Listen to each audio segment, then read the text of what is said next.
بسم اللہ الرحمن الرحیم۔ السلام علیکم۔ حفصہ نے پانی بھری بالٹی سیٹوں پر الٹائی، پانی بھر کر نیچے بہنے لگا۔ تبھی نچلی سیٹوں کا مڑ کر حاشر سامنے آیا۔ اس نے بے اختیار شرمندہ ہو کر شکر کیا کہ وہ بھیگا نہیں تھا۔ نہ جانے کیوں اسے دیکھ کر دل کی دھڑکنیں بے ترتیب ہوتی تھیں۔ وہ شاید یہ اس کی آنکھوں میں بھی نرم گرم جذبات تھے جو اس کے اندر پتھر مچا دیتے تھے۔ کوئی اور ہوتا تو وہ مٹی بھرے جوتے لانے پر واویلا مچا دیتی، لیکن چہرے دل کا مکین تھا جو مشرقی لڑکا ہونے کے باوجود اس سے زیادہ منظم تھا۔ اپنے جوتوں کو پانی پر تھپکتا وہ گویا انہیں صاف کر رہا تھا۔ مٹی نکال کر وہ احتیاط سے چڑھتا حفصہ کے سامنے آیا تو جو بت بنی اسے دیکھ رہی تھی۔ ایک بات کہوں، برا تو نہیں مانو گی؟ حاشر نے اس موہنی سی لڑکی پر ایک نظر ڈالتے ہوئے سنجیدگی سے سوال کیا۔ وہ بہت مضبوط کردار، خوبصورت شخصیت کا مالک تھا۔ کزنز ہونے کی حیثیت سے بات تو ہوتی، مگر بلا وجہ بے تکلف ہونے کی کوشش نہیں کرتا۔ جب تک دل کا رشتہ سند حاصل نہیں کرتا وہ اسے کسی پر آشکار نہیں کرنا چاہتا تھا۔ جی بولیں، کہیں۔ حفصہ ہوش میں آئی۔ ایسے پانی بہانے سے کچھ نہیں ہوگا، برش سے دیوار کے ساتھ لگی میل صاف کرو۔ وہ لب دبا کر مسکراہٹ چھپا کر کہہ کر چلا گیا۔ ماحول کا سارا خشوع پارت ہو گیا۔ حفصہ نے سلگ کر اس کی پشت کو گھورا۔ بڑے ہے عسکری کے جانشین۔ وہ سر جھٹک کر جلدی سے بولی، کام کرنے دیں۔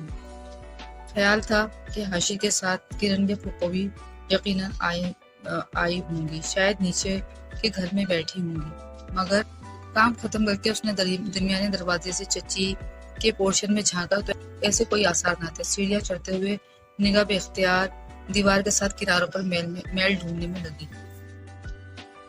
پھر خود ہی جلدی سے لاہور پڑھ کر اوپر چڑھ آئی۔ پھپھو ورکنگ وومن تھی، ان کے گھر میں سب کو کام کرنے کی عادت تھی۔ جس عمر میں وہ اسکول سے آ کر جوتے دھو کر پھینکتی، دادی کی گود میں گھس جاتی تھی، وہ تینوں بہن بھائی تب سے اپنے جوتے خود پالش کرتے تھے، آ کر اتارتے تو آرام سے ریک میں رکھ دیتے۔ اپنی امی کو آرام دینے کے لیے وہ سب بہن بھائی بہت سے کام خود کر لیتے۔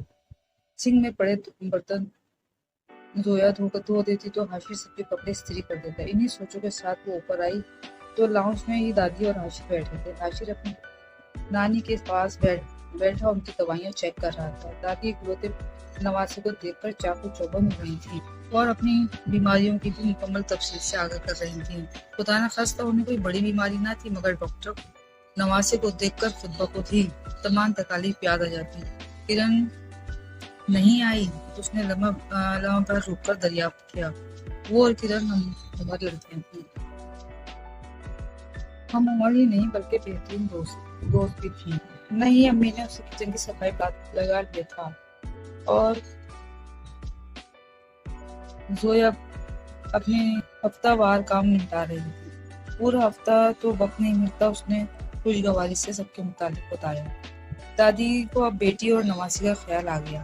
اس کی پھپھو اور دادی کی بیچاری معصوم بیٹی جو ایک مشہور اسکول کی پرنسپل تھی، گھر اور اسکول بہت اچھے طریقے سے سنبھال رہی تھی۔ حاشر سے چھوٹی زویا بھی ماسٹرز کر کے ایک پرائیویٹ کالج میں لیکچررشپ کر رہی تھی، جبکہ کرن حفصہ کی کلاس فیلو تھی۔ ان کے خاندان میں خواتین کے کیریئر کے حوالے سے کوئی خاص تحفظات نہ تھے، نہ کوئی پابندی بھی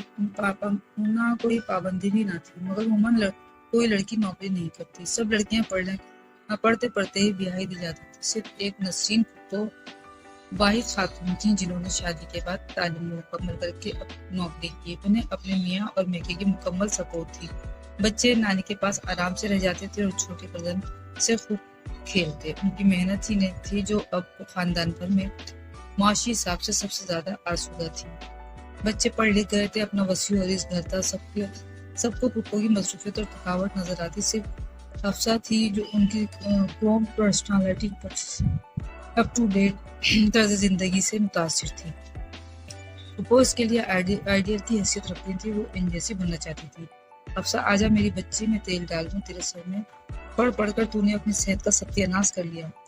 وہ دل جمعی سے میریکل حل کرنے میں مصروف تھی جب دادی کو اس کی صورت دیکھ کر پیار آیا۔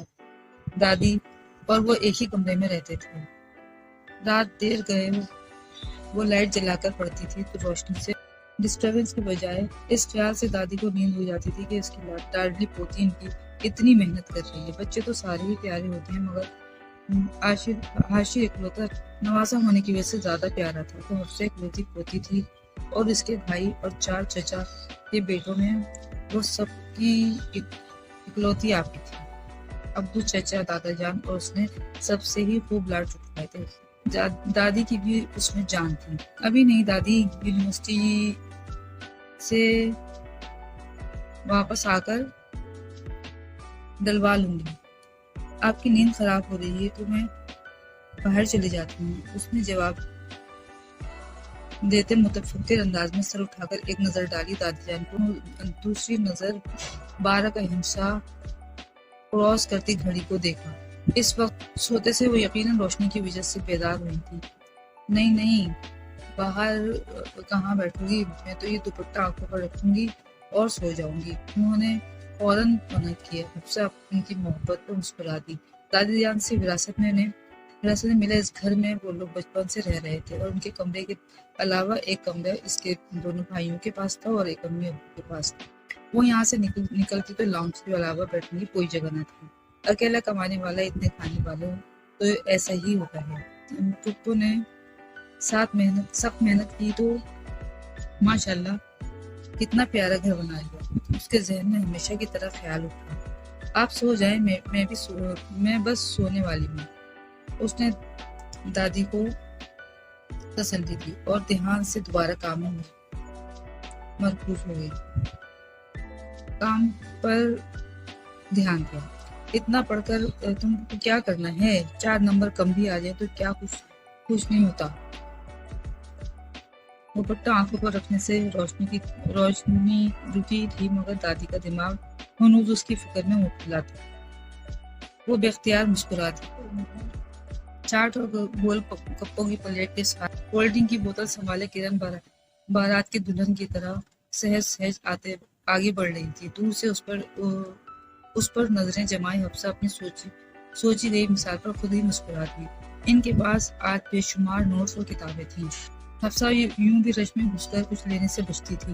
کرن بھوک سے پریشان ہو رہی تھی۔ حفصہ کو تو پیٹ بھر کر ناشتہ کیے بنا گھر سے نکلنے کی اجازت نہیں تھی۔ تبھی ایک طرف سے یاور نکل کر کرن کے ساتھ چلنے لگا۔ لاؤ میں پکڑ لوں، وہ ہاتھ آگے بڑھائے اس کی مدد کرنا چاہتا تھا۔ شکریہ، میں اپنا کام خود کرنے کی عادی ہوں، کرن نے آرام سے جواب دیا۔ مجھے معلوم ہے، میں تو صرف تمہارے ساتھ چلنا چاہ رہا تھا۔ اس کے لہجے میں معنوں کا جہان آباد تھا۔ کرن نے ذرا سی گردن موڑ کر اسے دیکھا۔ پبلک پلیس ہے، سبھی آ جا رہے ہیں، میرے آگے پیچھے برابر میں تم بھی چل لو۔ اس نے بے نیازی سے کندھے اچکائے۔ یاور نے جھلا کر اسے دیکھا تھا۔ وہ یہ چنچل سی لڑکی ہمیشہ اسے یوں ہی ٹال دیتی۔ وہ پورے اعتماد تھی، پڑھی لکھی فیملی سے تعلق رکھتی تھی، ان کے درمیان اچھی دوستی تھی، مگر یاور نے جب کلاس فیلو سے پڑھ کر آگے تعلق بڑھانا چاہا وہ محدود اور محتاط ہو گئی تھی۔ حفصہ نے دور سے وہ سارا منظر دیکھا اور کچھ سنائی نہ دینے کے باوجود وہ سب کچھ سمجھ گئی تھی۔ تم تو بیچارے کو بالکل لفٹ نہیں کرواتی، خوار ہو رہا ہے تمہارے پیچھے، اس نے کرن کو شرارت سے چھیڑا۔ میں نے تو اسے کبھی نہیں کہا میرے پیچھے آئے۔ وہ پوری توجہ سے چاٹ مکس کرنے میں مصروف تھی۔ ویسے وہ سیریس ہے، اپنے گھر والوں کو بھیجنا چاہتا ہے، تمہیں بھی گھر سے کوئی مسئلہ تو نہیں تو پھر؟ حفصہ نے دل میں بنتی الجھن کو زبان دی۔ تم نے کبھی مجھے اس کے ساتھ اکیلے بیٹھے دیکھا ہے؟ بلا ضرورت ہم ساتھ پھرتے ہیں، اس نے جواب میں سوال داغا۔ نہیں، حفصہ نے کچھ نہ سمجھتے ہوئے نفی میں سے ہلایا۔ کرن کے سارے ڈپارٹمنٹ سے ہیلو ہائی تھی مگر دوستی صرف حفصہ سے تھی۔ لیکن اگر ہمارا رشتہ ہو گیا تو سب یہ سمجھیں گے نا کہ ہمارے طبقے کی لڑکیاں باہر نکلیں تو سارا زمانہ انہیں فوکس کر لیتا ہے۔ اکیلی تمہارے گھر آ جاؤں تو میری اپنی نانی ہی کہہ دیتی ہیں کہ نسرین خود نوکری میں لگی ہے اور بچی کی فکر نہیں۔ کیسی آزادی دے رکھی ہے اس نے، اس لیے میں چاہتی ہوں کہ کبھی بھی ایسے کسی مسئلے میں نہ پڑوں۔ اس نے اب کی بار چاٹ سے انصاف کرتے تفصیل سے جواب دیا۔ حفصہ دادی کی بات پر شرمندہ ہو گئی۔ واقعی گھر میں رہنے والی خواتین دوسروں کو مشکل کا ادراک کیے بغیر بھی کسی بھی ورکنگ وومن پر کتنے آرام سے تبصرے کر دیتی ہیں۔ زویا آپی کی شادی کی تاریخ سمجھو رکھ ہی دی۔ ان کی خاموشی پر کرن نے دانستہ موضوع بدل دیا۔ ارے کب؟ حاشر بھائی آئے تھے، انہوں نے بتایا ہی نہیں۔ حفصہ نے بھی یاور کو بلا کر خوشگوار اور حیرت سے مسرور ہوئی۔ کل شام میں تو فون آیا تھا آنٹی کا۔ امی تو کب سے چاہ رہی تھی، بس انہیں اپنے بڑے بیٹے کی آمد کا انتظار تھا۔ فراز بھائی سے بڑے بھائی آسٹریلیا میں ہوتے ہیں نا، اب ان کی فیملی کا ویزا لگ گیا، وہ اگلے ماہ آ رہے ہیں۔ بیوی بچوں کو لینے تو یہاں شادی نمٹا کر ہی جائیں گے۔ کرن نے رغبت سے کھا کے تفصیل سے آگاہ کیا۔ اب وہ اس کے سامنے سے گول گپے اٹھا رہی تھی۔ حفصہ نے خوف سے اسے گھورا اور پلیٹ اس کے آگے دھکیل دی۔ یونیورسٹی آتے ہی تمہیں کھانے پینے کی فکر پڑ جاتی ہے۔ شادی کا بتا رہی ہو، یہ نہیں یاد کہ اگلے ماہ تو ہمارے پیپرز ہوں گے۔ وہ پریشان ہو اٹھی۔ چندہ ہمارے گھر میں سب صحیح اپنے کاموں پر جاتے ہیں۔ دیر سے اٹھو تو ناشتہ نہیں ملتا۔ تمہاری طرح نہیں کہ امی ناشتہ سجا کر پیش کریں تو دادی منہ میں نگارے ڈال دیں۔ کرن نے ٹکڑا توڑ جواب دیتے ہوئے گول گپا منہ میں رکھا۔ وہ لب بھیچے اسے دیکھتی رہی۔ منہ خالی ہوا تو کرن نے خود ہی سلسلہ کلام شروع کیا۔ امتحان ہے تو کیا ہوا؟ تم تو پیپرز کو سر پر سوار کر لیتی ہو، روز تو پڑھتے ہیں ہم، آدھی تیاری تو ہے۔ تم یہ سوچو کپڑے کیسے بناؤ گی؟ اس کی لاپرواہی پر حفصہ اسے دیکھ کر رہ گئی۔ پھپھو کی فیملی میں وہ واحد بندی تھی جو اپنے مستقبل سے اتنی بے فکر تھی۔ نہ پوزیشن کی دوڑ میں شامل ہونے کا شوق تھا، نہ پروفیشن کی سوچ، بس ہلے گلے کا شوق تھا۔ یونیورسٹی آ کر انجوائے کرتی اور ساتھ عادتاً اتنا پڑھ لیتی کہ پاس ہو جائے۔ گھر جاتے ہی اس نے یہ خبر بریک کی تھی۔ ابھی تک دادی کے پاس پھپھو کا فون نہیں آیا تھا۔ وہ پھپھو کو فون ملانے کو بے چین ہونے لگی۔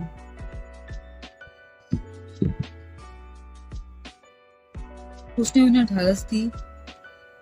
1000 پار کا ہے نسرین کو جان چھوڑے نوکری کی، گھر میں بچی کی شادی ہے اور اسے اسکول سے فرصت نہیں۔ دادی بڑبڑائی تھی۔ وہ انہیں دیکھ کر رہ گئی۔ سب کو اپنی پڑھیے۔ وہ پیپر کی فکر سے ہلکان تھی۔ دادی کو بتانے میں دیر کرنا کھل رہا تھا، جبکہ امی اور چچی کو دینے لینے کی فکر ہو رہی تھی۔ آخر نند کی گھر کی پہلی شادی تھی۔ وہ سب کی باتیں کرتا چھوڑ کر بیٹھ گئی اور اسے شادی سے پہلے تیاری پوری کرنی تھی، اور نہ پڑھائی کا بہت حرج ہو رہا تھا۔ امی بھائی کی شادی بھی ساتھ ہی کر دیں۔ کرن نے جوش سے مشورہ دیا۔ اتنی جلدی کون سا رشتہ دے گا؟ زویا ہنسی تھی۔ رشتہ کیوں؟ ہم حفصہ کو بھابھی بنائیں گے۔ کرن نے امی کو دیکھا۔ نانی اور امی کی یہ خواہش اس سے پوشیدہ نہیں تھی۔ اپنے طور پر وہ اکیلی ہی ایسی باتیں کرتی تھی۔ بچے تھوڑا سن کر ہی کتنا زیادہ نتیجہ اخذ کر لیتے ہیں، یہ انہیں معلوم نہ تھا۔ نانی بیٹی کو بار بار اکساتی تھی کہ حفصہ کو حاشر کے لیے مانگ لو، مگر وہ بچپن کے رشتوں کے حق میں نہیں تھی۔ جانے بڑا ہونے کے بعد بچوں کی کیا مرضی ہو، پھر بڑوں کے رشتے بھی خراب ہوتے ہیں۔ انہیں بھتیجی پیاری تھی، مگر ماں کی اس خواہش کو ہر بار ٹال جاتی۔ حفصہ کی آنکھوں میں حاشر کے خواب سجنے کی وجہ بھی شاید یہی رہی۔ وہ دادی کی لاڈلی تھی، ان کے ساتھ ہی رہتی تھی، پھپھو اسے لٹا کر پیار کرتی۔ میری گڑیا، میرے گھر کی رونق کہتی تو دھیان اپنی من پسند دنیا کا ہو جاتا۔ ارادہ تو یہی ہے بیٹا، مگر حاشر سے پوچھے بغیر تو کچھ نہیں کروں گی۔ کیا پتا اسے کوئی اور پسند ہو۔ ابھی تو حفصہ بھی پڑھ رہی ہے، جب شادی کا وقت آئے گا تو دیکھا جائے گا۔ تمہارا